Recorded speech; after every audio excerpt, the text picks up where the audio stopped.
If you're a people pleaser, your worst nightmare is being the boss because you're literally going to be hated by people for no reason and there's nothing you can do to make them like you sometimes. This is an important conversation to have with business owners because honestly, I have personally struggled with this a lot. And I talk to young bosses every day who experience this exact same conflict. Pleasing people is not loving or leading them well. You're going to have to get over it and learn to deal with the uncomfortableness of being unliked. You want to be a young boss, but your sales are stuck. You're burned out trying to find the right people and you end up doing all of the work yourself. You're bleeding money and you're fighting to keep your business afloat. I've been there. I'm Isabelle Guarino and I've scaled businesses to millions and I've watched ideas burn to the ground. And I know exactly what it takes to survive and win. This is Young Boss, the podcast that helps you break through the barriers standing between you and the business you deserve, where youth is your power. So what does people pleasing look like in action? Well, for many business owners, and I know for myself, it honestly looks like avoiding tough conversations, not having compassionate honesty, or calling people out when they're missing KPIs, or they failed to show up on time, or just didn't do something that they said they were going to do, is in their job description. You guys, it's kind of the job expectation, and you are not willing to call them out on it, talk to them about it, or bring it up, put them on a PIP, right? You're avoiding PIPs, okay? That's kind of people pleasing. If you fear disappointing people or upsetting them, and that's kind of guiding or leading the way that you are being as a leader, that's people pleasing. And last but not least, and I think this one is super important, if your self-worth is tied to being liked, then you are probably guilty of this. People pleasing is tough and it sneaks up on us. And especially as a young boss who's just getting started in business, it can be really, really noticeable. So how do you notice it? Well, maybe it's the way that people treat you, communicate with you. If you are starting to feel walked all over at work, or you're starting to say, I don't understand why no one listens to me, or no one follows the rules. Well, maybe this is it. Maybe it's the one time you do embrace the rules and say, put your foot down. This is how things are going to be done. And you realize, oh my gosh, first of all, that felt so uncomfortable. Second of all, now they all think I'm mean, or they don't want to be here, or they're like, wow, she's in a bitchy mood today. Okay, that is probably because you are accustomed to people pleasing all the way along the way. And when you finally stick up for yourself, it can get turned on you really quick. If this sounds familiar, then stick with me because we're just getting started. Attempting to be loved by everyone undermines leadership. Listen, people pleasing and leadership, they just don't mix. It's not like we want everyone to dislike you, but when you're trying to make everyone happy, you're going to end up managing expectations that will never be met instead of actually truly leading and being a leader. When you come from the place of wanting everyone to approve of you, you end up making decisions that please everyone else instead of what is right for the business, what's right for the bottom line, and what's right for you or the direction you want to go. I've had a lot of business mentors and coaches tell me over the years, stop telling your ideas to your employees. You're letting them in too much. And when they say, oh, we can't, or oh, this is what's going wrong, and they kind of,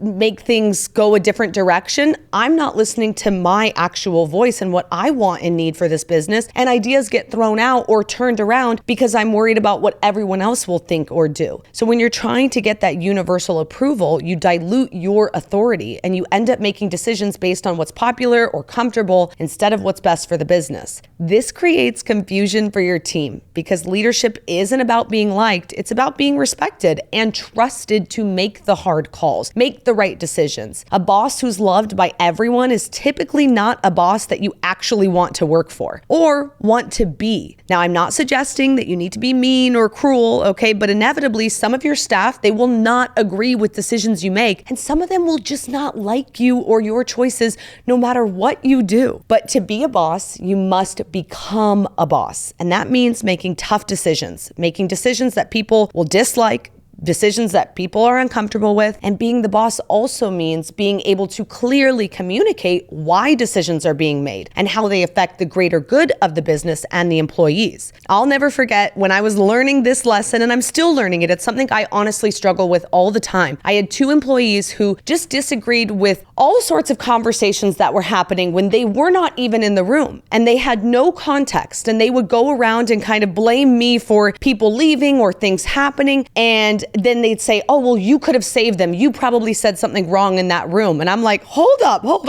You weren't in the room, right? You don't know what was happening. And I took a pause. I needed a moment, because what I realized was I wasn't being 100% transparent. I'll never forget a disagreement I had with some of my coworkers when I was really in the thick of learning this lesson. I had some people who actually left the company and some people who stayed. And the people who stayed, they were blaming me for the people leaving, even though I actually tried to save them in that room. But they weren't in the room. They weren't in those conversations. So they're hearing things secondhand. They're hearing things at another time. But when it all came out, they said, oh, this is your fault. You could have done something different. You could have saved them. And I said, hold up. I actually didn't, really need to save them. I wanted to. I offered them what would make sense. I tried to save them as best I could. But if it wasn't a fit on both ends, it was the best decision for them to go. Now, I don't owe all of my employees all the drama that happened in that room, but I do owe them some sort of explanation. And me just coming to the next meeting saying, okay, it didn't work out, they're gone,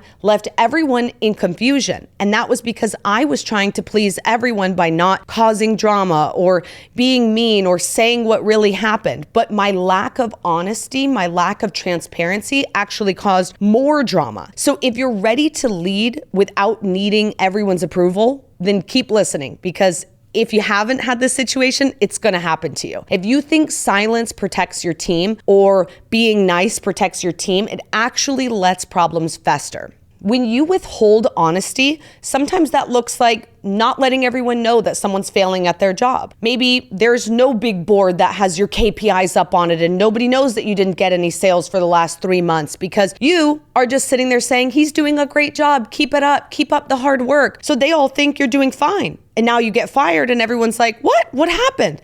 Well, you weren't being honest. You were withholding that honest feedback. And if everyone knew, hey, so-and-so is really struggling right now. They haven't had any sales this week, this month, for this whole quarter. Okay, maybe the team would have surrounded you on that, helped you out. And better yet, when you did have to let that person go, everyone would be fully understanding and comprehending of it, because they'd be like, yeah, he didn't make any sales. We get it.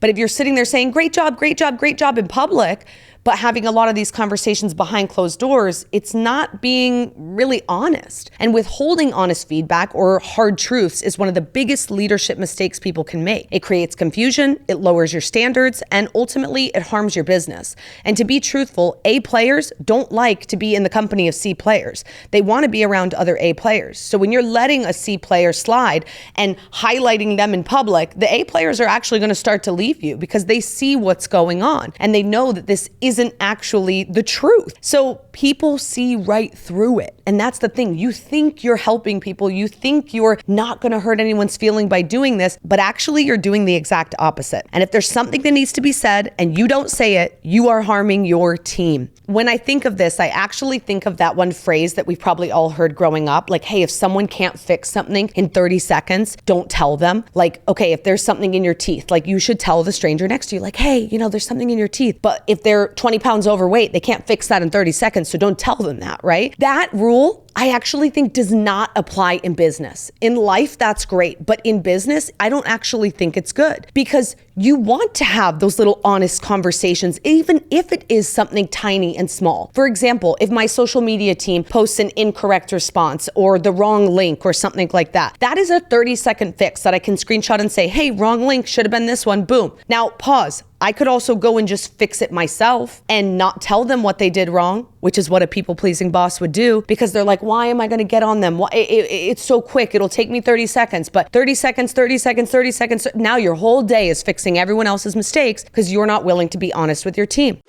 Hey, it's Isabelle from Young Boss, and if you are struggling in your business and want to talk to a consultant who's been there, done that, listen, I'm your girl. I've got consultations available right here in the show notes or on our website at theyoungbosspodcast.com. Go check it out and schedule a call so we can connect on how to improve your business, enhance your team, even scale. Whatever you want to talk about, I'm here to help you with it. Go schedule, and I look forward to talking to you. Now, back to the show.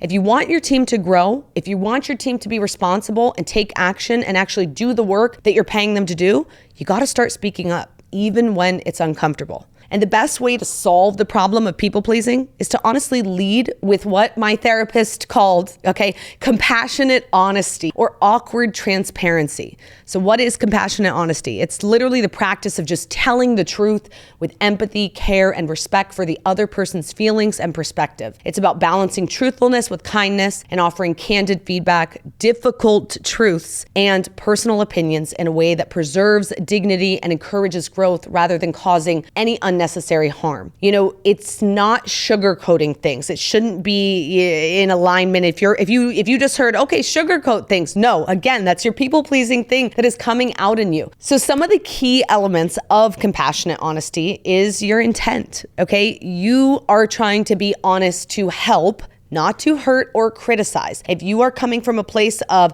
I want to hurt this person, that is not exactly the place that you want to be coming from, especially as a boss. Your intent has to be really, really curated and to really be there to support them and make sure that they are doing a good job at their job. I've said it on other episodes and I'll say it till I'm blue in the face. If someone in your business is failing, it's probably because you didn't train them right. They don't have the knowledge, they don't have the resources, or they didn't know who to ask for help. And when you start with those things in mind, you can actually get them to be doing a lot better job than just saying, you suck, you failed. So your intent matters. Stop blaming. Don't go to criticize. Don't go there first. Go to help. Okay. The next element that's super important is your tone and delivery. This one gets me in trouble all the time. Okay. One of my biggest flaws is I am quick to anger. I get spicy real quick, and you have to choose your words carefully. Use a calm and respectful tone. Something I have been working on in my adulthood is that all emotions end. If you can just sit through your anger, your frustration, your whatever, it's going to come and it's going to feel like a wave that you have to go do something. You have to take action. You have to go scream or punch a wall or do something, and it's going to pass. And if you just sit down, it will come and it will go. All emotions end. Third, and really an important one, is you need to consider some timing. This person that you're talking to, they might not be in the right space. They might not be ready to hear this truth. So it's always important to kind of check in with them, see where they're at, and making sure you're doing it in the correct medium. Maybe it's a phone call. Maybe it's a Zoom. Maybe it is in person. Sometimes I have to wait to have conversations with some of my team members since we're remote until we're in person, because I need them to see and feel my energy during this compassionately honest conversation. Next is empathy. You really want to put yourself in their shoes and communicate in a way that acknowledges their emotions. The reality is you're the boss and you hold a position of power. So you really want to make sure that you are remembering that and remembering that your words weigh heavily. So think about how they're going to take this. Think about what they're going to feel. Don't let that stop you, okay? I know you're going to say, oh, I don't want to hurt their feelings. Their feelings may or may not be hurt, but all these things are going to help you come at it in a right way. Last but not least, you're gonna need courage. It requires bravery to speak up when silence is gonna feel a whole lot easier. But I promise you, the truth will be more helpful. I have had people leave my company when they did not need to, and it all came down to me not being honest with them when things were failing. And that's a harsh truth. And I know some of you listening have been dealing with this. You're currently dealing with this, or you've already gone through it. But compassionate honesty will really help you build trust, growth, and stronger relationships, because people know your words are going to come from a place of care, not ego, not frustration, and not judgment. Okay, the moment I started facing this issue head on and doing what I thought was honestly so mean, you want to know what happened? The craziest thing. I actually started getting thank yous from my team. When I would call them and say, hey, we need to have a really honest conversation about, what's happening and where some of your failures are right now, and what can we do to get you past that and through that, and what's on the other side of this. They started telling me, thank you for letting me know where I was at, because now I know exactly what direction I need to go. And I was like, what? I'm like freaking myself out before this conversation. Can I do it? Are they going to be mad at me? What are they going to think? Are they going to want to quit because I'm such a mean boss? No. It was the complete opposite. They're saying thank you. So awkward transparency, much like compassionate honesty, is where you share the truth openly, even when it feels uncomfortable, vulnerable, or socially clumsy, because it's the right thing to do for clarity, trust, and growth. It's a mix of that radical honesty and imperfect delivery. You don't have it all figured out, right? You're young. This is your first time maybe being a boss or running a company or having employees. You're not going to be perfect. And you don't need to hide behind polished words or carefully curated HR messages. You need to tell it like it is, even if it is a little messy or a little cringe in the moment. I've had a lot of conversations with employees where I've cried.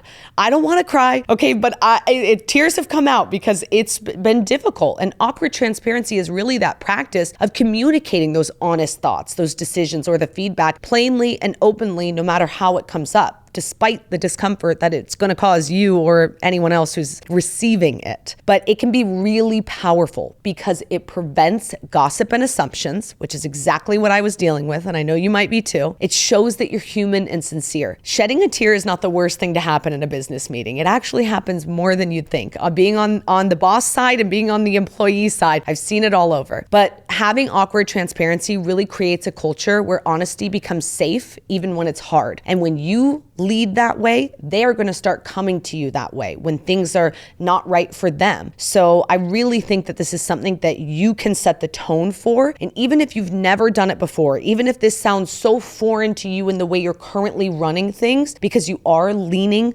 towards more of a people-pleasing perspective, I'm going to encourage that you just choose a day and say, it stops today. If that's Monday, okay, it stops today. We're not doing that anymore. From now on, this is how we're leading. And that's actually how I had to go into it.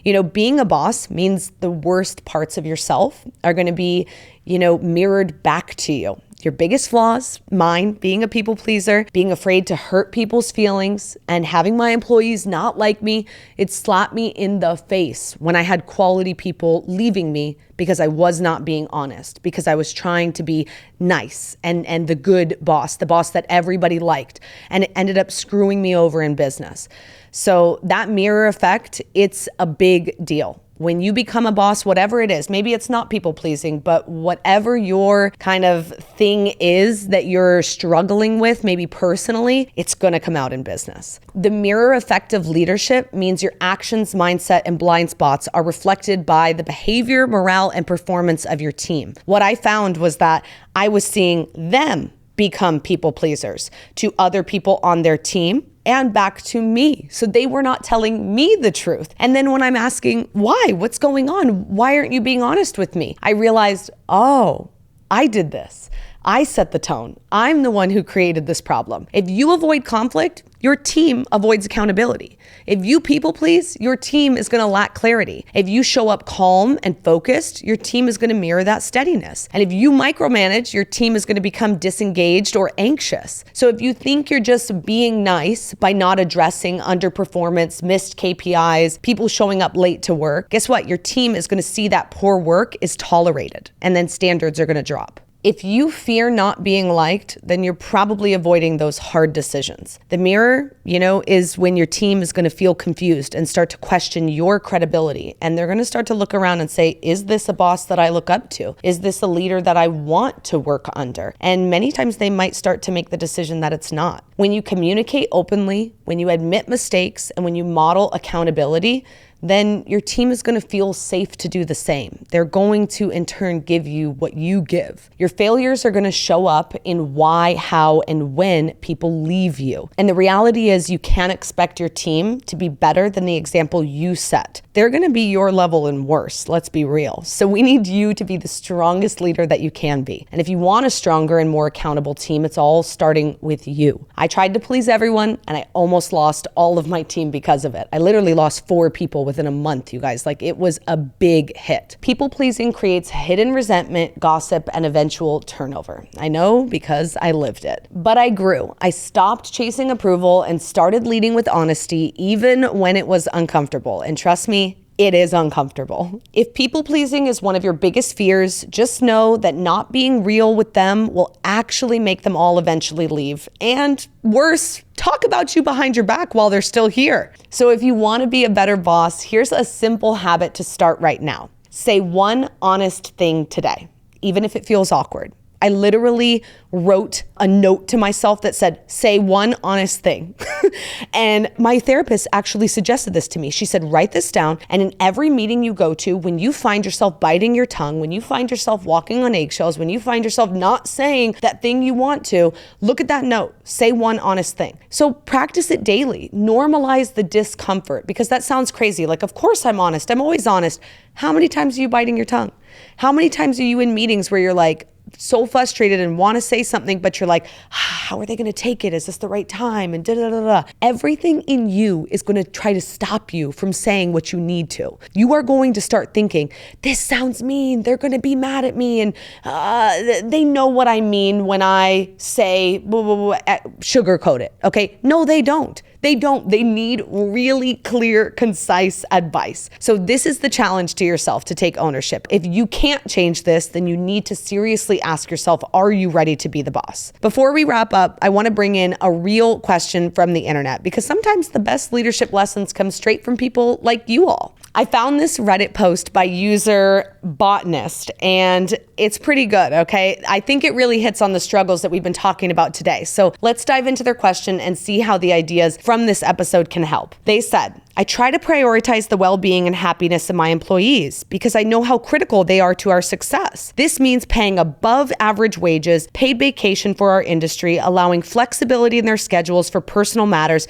even if it's to my own detriment, and openly sharing knowledge and resources with them that other employers would not. Sometimes I even turn down certain projects if I anticipate my team may feel overwhelmed or not want to do it in order to keep team morale high. I have an employee who's fantastic at their job and truly crucial to my operations, but they will loudly express their discontentment when they feel slighted. This usually arises when I enforce policies that are industry standard, typically on marginal matters like mileage reimbursement or per diems. As for the important, significant things like pay and PTO, I already go above and beyond for them. My people-pleasing tendencies by default make me believe if someone is upset with me, that I've done something wrong. But in most of these cases where the employee is upset, I feel I've been fair in my handling of the situation, but I usually end up compromising on some level in order to preserve our relationship. How can I be a good and fair employer without operating at the whim of my employees? Sincerely, a people pleaser who's just trying to do their best. Oh man, this is exactly what we have been talking about here today. And I feel like when I read that, I was like,